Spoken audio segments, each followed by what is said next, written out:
going toward the front where in the morning, of course, it's very shady. It gets the afternoon sun. And I have planted these little small petunias. This one I'm going to plant, that I forgot, this is called Angelonia, I think it is. And some petunias. And of course I've got my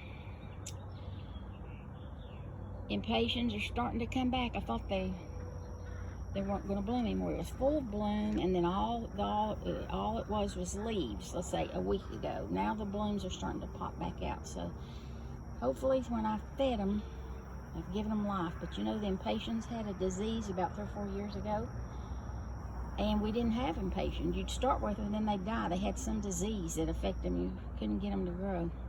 But I think they're starting to come back. And here's that little ground cover there. I forgot what it's called. I want to say mock orange, but I don't think that's right. Nana got me for it's a pond plant, and it is so invasive. There again, it runners under the ground, shoots up everywhere. Dad didn't like it. He kept pulling it up, and I purposely moved some out here thinking, I'm gonna keep it. He will leave this alone. Heck, that's about 2 years ago. Every time I turned around, he's pulling it up. And just today, I told him, leave this plant alone. Because this bed, this plant, you don't have to tend to, and it gives me a little color. That little white bloom, isn't it pretty?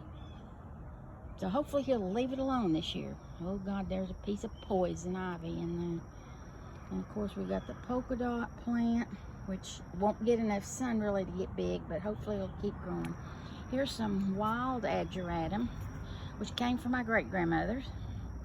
And there's a lot of it this year, which I'm happy for that. And there's the, oh boy, Granny, why do I always forget this plant? You know, they grow, they have huge flower heads, white, pink, purple, blue, depending on the color of, the kind of soil you have. Dad dug up one on the corner when he was fixing the sidewalk. I had 1, 2, 3, I had 4. I bought 4 of them.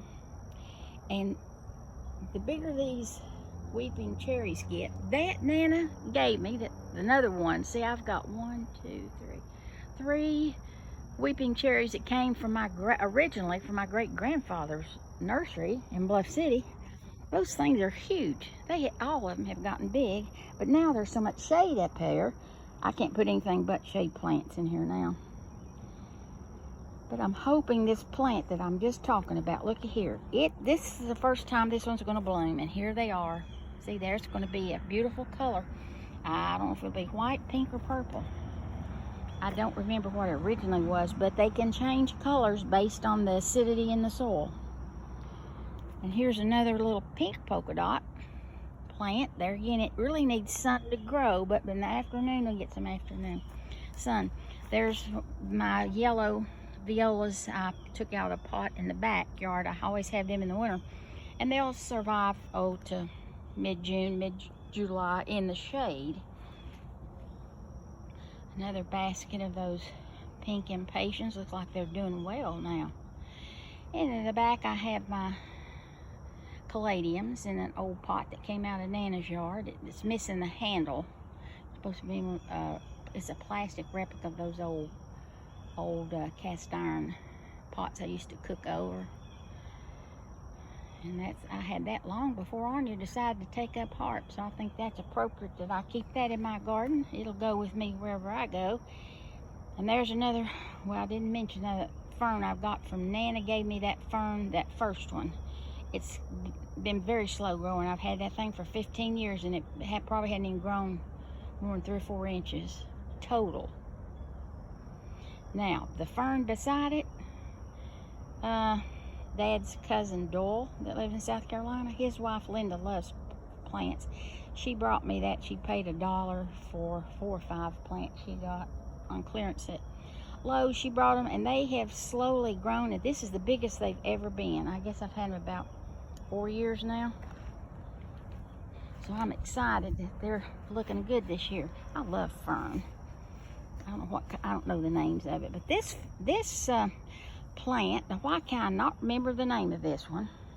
That has big flower heads, bigger than peonies, white, pink, blue, purple. Gosh, think about it, and I can't pop it, can't get it out of my brain. This is the one bloomed 2 years ago, but I'm hoping, I cut a limb off above it, but it's getting a little sun. I don't see any sign of any flower heads yet. I'm hoping. And this is actually kind of an ugly lily Nana gave me. It's getting ready to bloom. It's kind of a light peach color. Of course, up here I've got my spider plant, not anywhere near as big as the one I had last year, but we'll see what happens. I love to watch them. And this is the first year I've put sweet potato plant out here in this bed, so I'm thinking I may even have to cut it back. One year they drug the ground in a big pot I had in the backyard, and I had to cut it way back because I was afraid the snakes would get under it. I'm thinking in a tree in a hanging basket, that's a perfect place.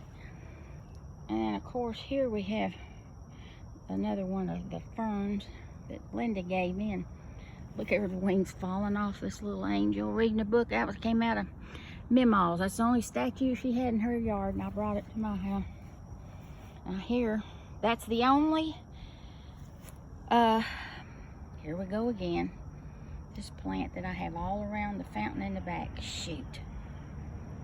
The only one the deer have ever eaten. The only thing deer have eaten at my house. Now, the deer love to eat plants. So far, they have left everything of mine alone. I think because I feed them, they leave my flowers alone. But they nibbled this one winter, and it didn't come back for 2 years. It's just now trying to come back. So I'm hoping it'll take off and grow. You never know. And this is a fern that Nana gave me that I think that also came from her Aunt Susie's in West Virginia. It's a totally different than the ones I have in the backyard. See how delicate the fronds are? This is the biggest it's been too. So I'm hoping it's finally getting used to this, even though I've had it about at least 7 to 10 years sitting here doing nothing. Just look at this. This is the most beautiful thing. That's tuberous begonias. They come from bulbs. You have begonias from that you see all over the place that are really from seed, but this is a bulb. And you talk about gorgeous, but you have to be careful of these. If they get too much water, they will rot and die. So I'm hoping if I can keep this in a pot where the water will drain out of it, even when it rains, maybe I can keep them longer. I have one pot every year and almost always end up losing it. And I guess they've almost always been in hanging baskets, so I don't guess having them in the basket's the answer. They're just very sensitive where it's air, heat. They gotta have shade, I know that. Here's another one of the ferns that Nana gave me years ago. It came from the mountains of West Virginia. And of course up here is Wandering Jew, which I've had the last 3 years.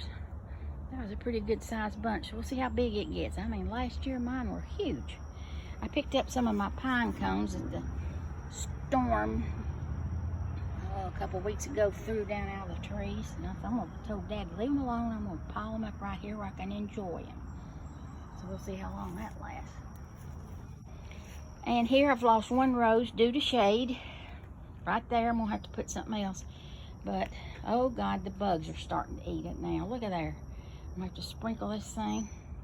This is one of those knockout roses, which they don't get the sun because, here we go again, this beautiful weeping cherry from Nana's, which originally came from Bluff City from my great-grandfather.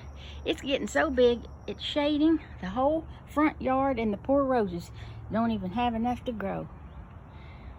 But for right now, they're doing okay.